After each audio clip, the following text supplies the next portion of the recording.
I know that CME is one thing, and actually engaging in CME is another. A number of healthcare professionals I've spoken to in Africa who tell me that access to CME is a challenge. Are there colleagues that you have back in Cameroon who tell you that this access to CME is still a challenge? Because, while we want them to do it, are they able to? Exactly.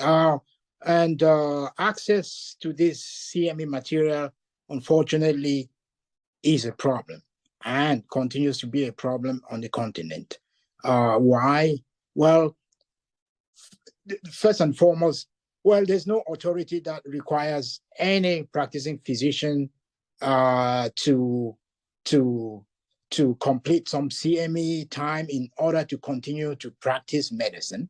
That's one thing. So there's no regulation, there's no enforcement. So it's up to each individual physician who wants to get better to look for the material themselves.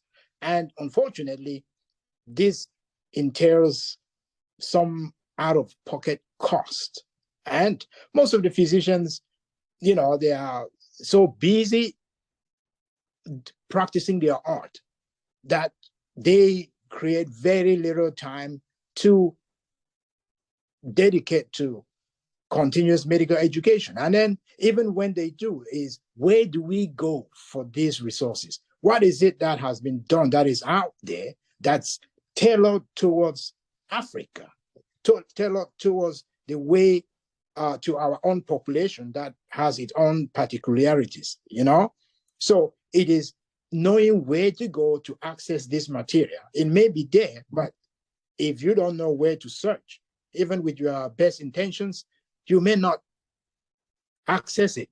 So not only is the cost, not only the lack of regulation, but also where to go to access this material. So an initiative like the Mengnjo is highly, highly recommended, and it is because it attempts to bridge that gap.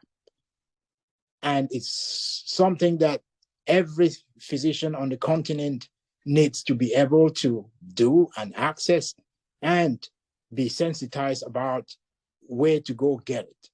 So that's the main thing with those who are on the continent and those who are outside, is being able to access the resources that are available to help them improve the quality of the healthcare delivery back in Africa.